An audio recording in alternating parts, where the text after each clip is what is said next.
Hello, good morning, everyone. All right, if you're here, let me know. Tell me how you're doing in the chat. I'm going to grab the link and put it in all the places. How is it doing this morning?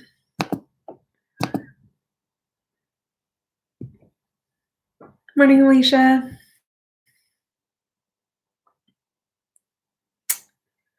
I have already had quite the morning. I got up and did a yoga workout. Morning, Jacqueline. Hey, Cindy. Um, sort of got ready for the day. Painted my nails and my toenails. So there you go. It's a big day. That's why my hair looks a little bit extra crazy, is because my nails are still a little bit wet and I'm trying not to mess them up by touching my hair too much. Morning, Cydia. I forgot to pin back the front before I started today, so it's just gonna run wild. Welcome to curly hair. You just let it do what it's gonna do and hope for the best. That's the only way to do with curly hair. All right, let me go ahead and finish putting the links in all of the places.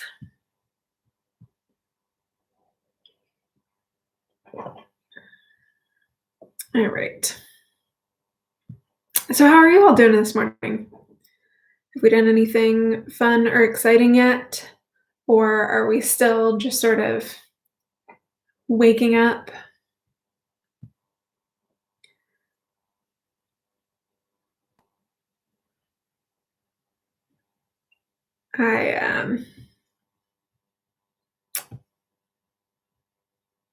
Morning, Gunica. I'm hoping for another good day. Yesterday we had a fun time hanging out on Google in the afternoon. Morning, Miss Garcia. We did coloring and chill music. I had some great recommendations for new music to listen to. I did most of a coloring page. I don't think I'll be able to show it on camera without messing up my whole setup. In order to get my screen set up this way so that it is like sort of a reasonable view of my face. I have the whole backside of my computer sat up on a bunch of stuff. And underneath that stack is the page that I colored yesterday. So there you go. You know, Miss Garcia, I have accomplished a lot this morning. It has been a good morning. People always think I'm a little crazy when I say that I wake up at 5 o'clock in the morning for work at 8 o'clock. But so much of the time, it's because I just, once I've accomplished a couple of things in the morning, I come ready to start at 8 a.m. feeling much more centered, productive, motivated, because I've already gotten a couple of things done. So I like it.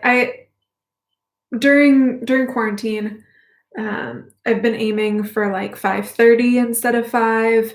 The past couple of weeks, it has not been a 5:30 situation. I've been waking up closer to 6:30 or 7, which is just not my preference. When I wake up that late, I feel like I just barely have enough time to sort of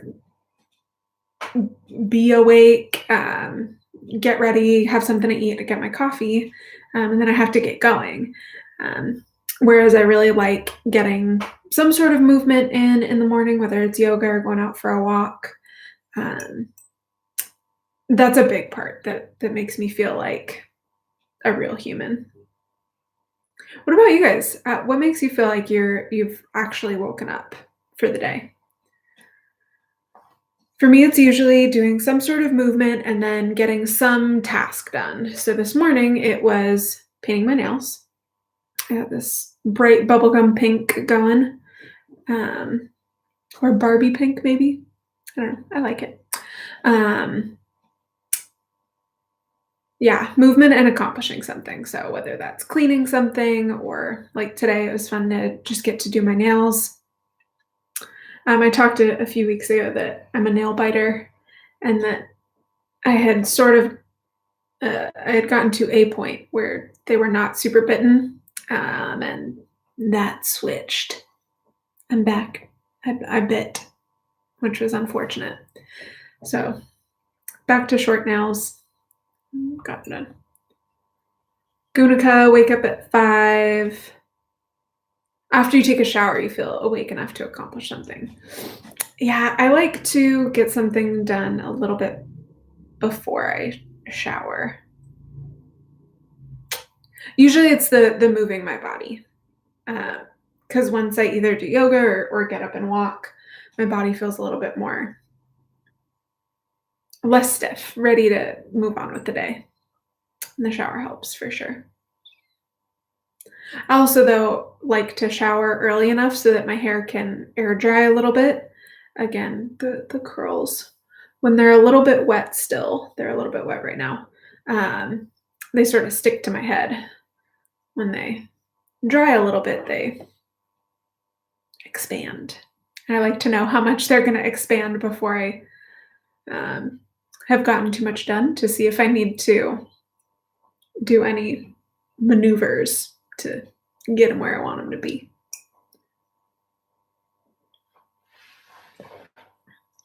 But yeah, shower is definitely a good strategy to get the awakeys going.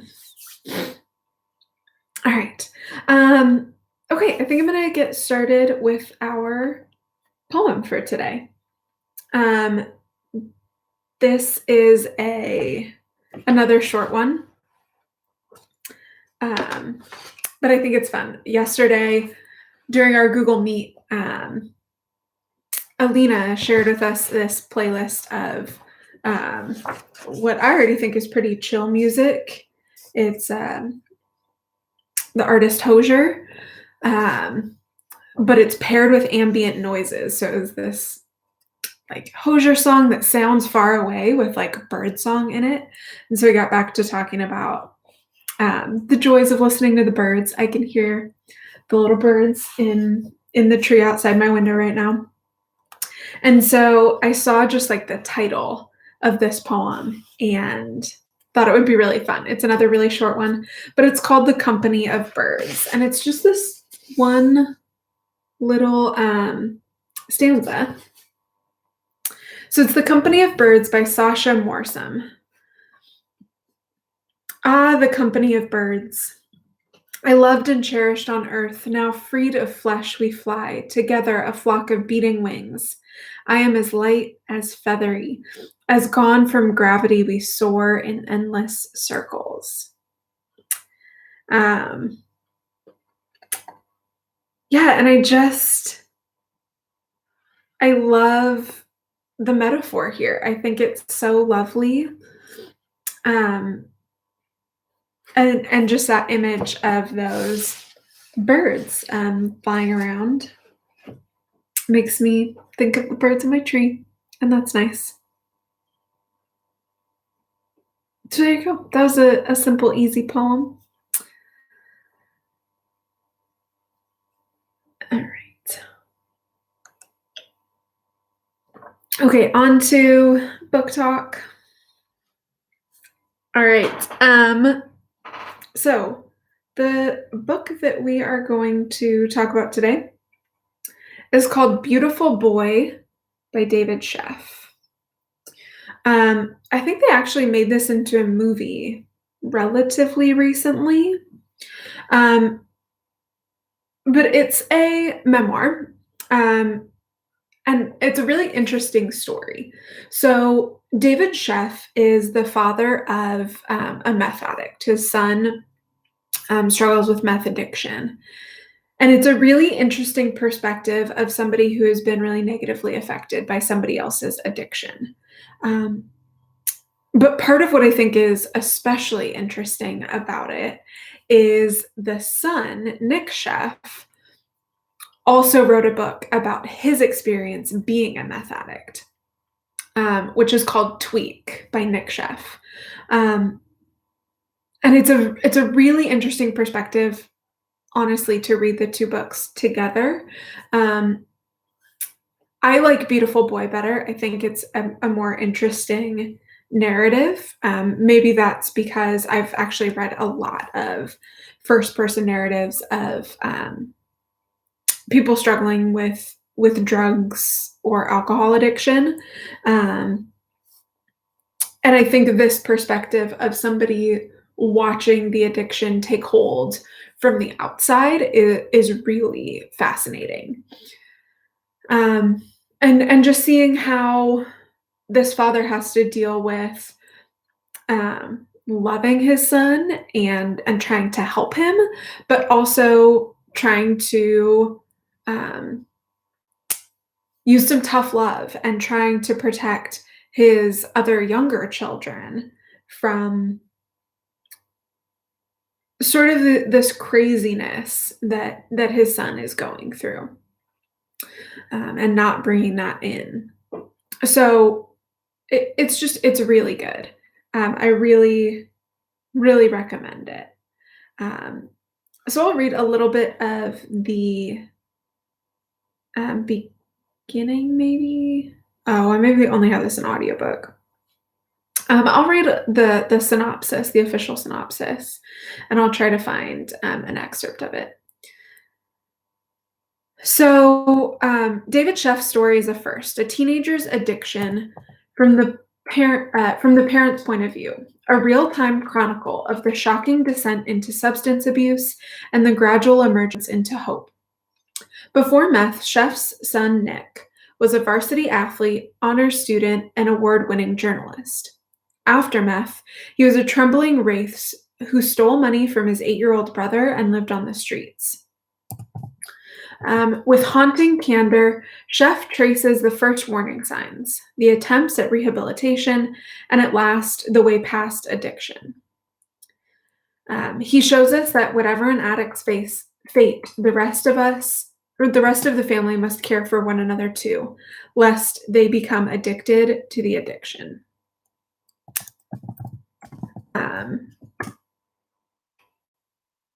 It's a really interesting book. Let me see if I can grab an excerpt so I can read a little bit at the beginning.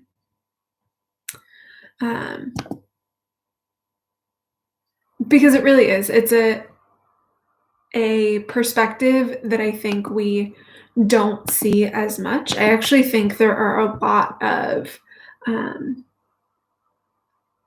books about the experience of dealing with addiction from the addict's perspective.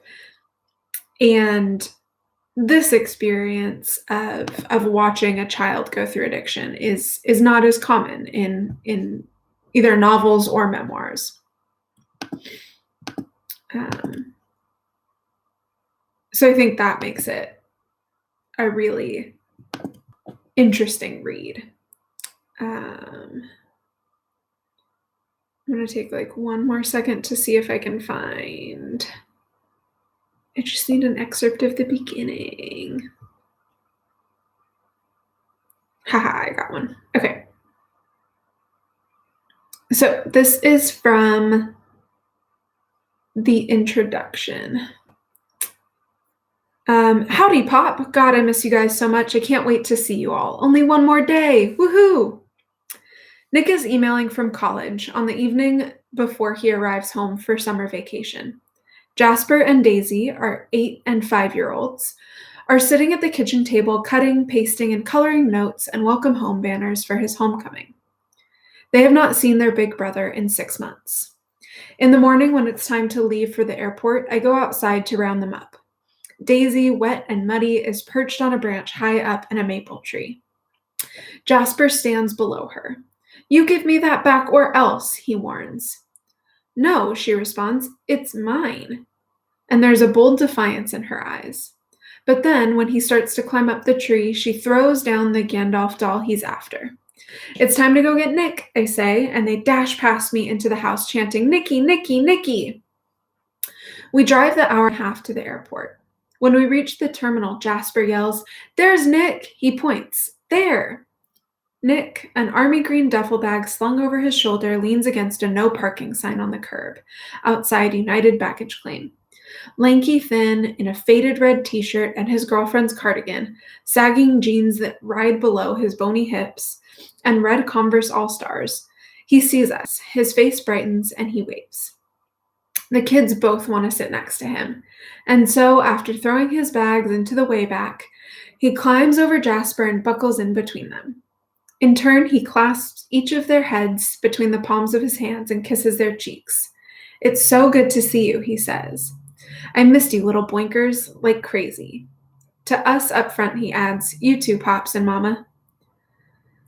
As they drive away from the airport, Nick describes his flight. It was the worst, he says. I was stuck next to a lady who wouldn't stop talking. She had platinum hair with peaks like on lemon meringue pie, Cruella de Vil horn-rimmed glasses, and prune lips, and a thick pink face powder. Cruella de Vil? Jasper asks. He is wide-eyed. Nick nods, just like her.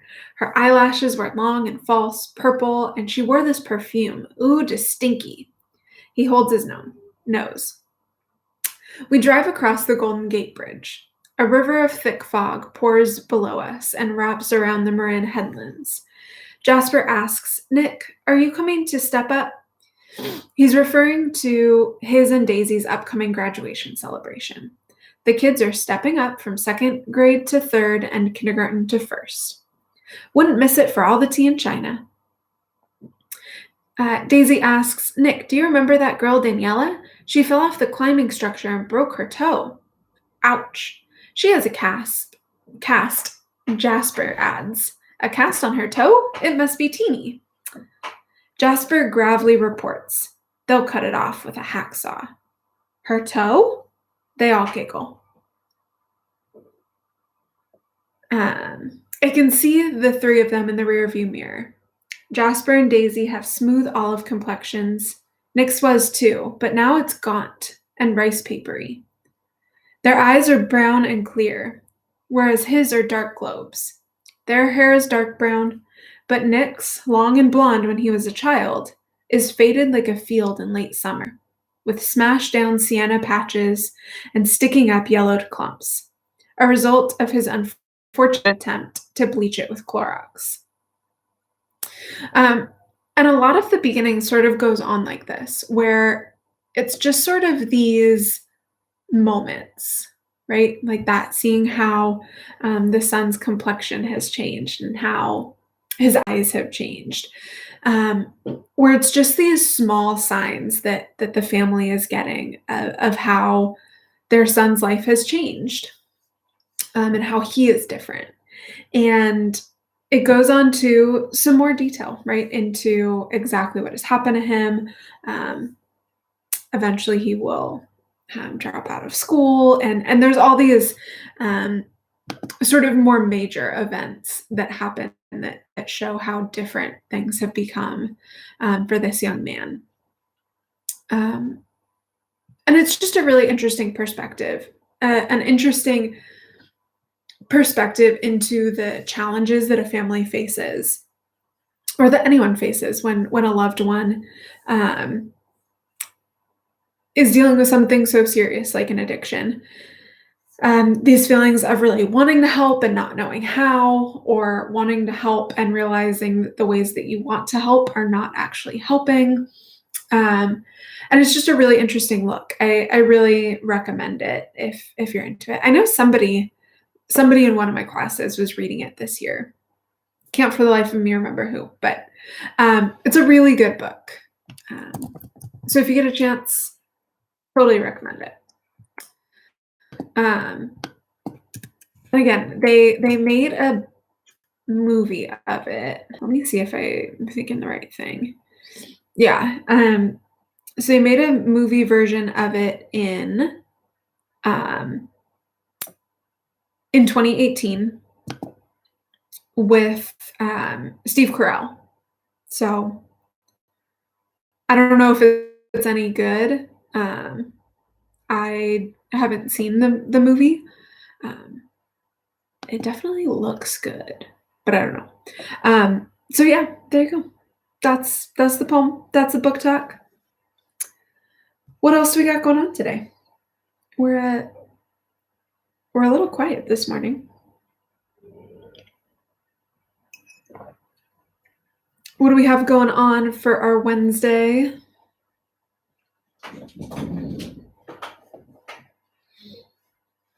I have a couple of big tasks for today. I need to go to the school. I have to drop some things off and pick some things up. I'm going to head into my classroom. After the drop off days, I'm going to go check back in some of my books, see what is still there. Maybe bring some books back home to share for our last few days of book talks. Miss Garcia, you have to go somewhere like in the outside. Oh, meeting in Stockton and then going to classroom. Oh, are we going to be at the school at the same time? We could wave to each other. That would be fun. Yeah, that's my big outside task, and then my big inside task will be going through looking at who requested letter grades, and try to finish up my grades today. And that would be really exciting if I could do that. Miss Garcia, I will text you. I'll see if we're going at the same time. But yeah, I think once I finish my letter grades, I'm pretty much done for the school year, which will be really fun. And then I can just focus on hanging out and coloring in Google Meet because I guess that's what my life is. And reading books. I'm trying to work on spending less time on my screens and more time off, either outside, walking without my phone, or reading my book. That'll be some good stuff there. So, all right. I think if we don't have anything else, we can call it a day. I will see, hopefully, some or all of you today at Google Meet. We'll have it again 1:30 to 2:30. We'll listen to music. We'll color. We'll hang out and chat, sort of like we did yesterday. And then hopefully I'll see you all again back here on YouTube Live tomorrow. Hopefully I'll have some more physical books tomorrow to share. So I hope you all have an amazing rest of your day. I will see you either later today or tomorrow. Always remember who you are, what you represent, and to show your Mustang pride. Bye, guys.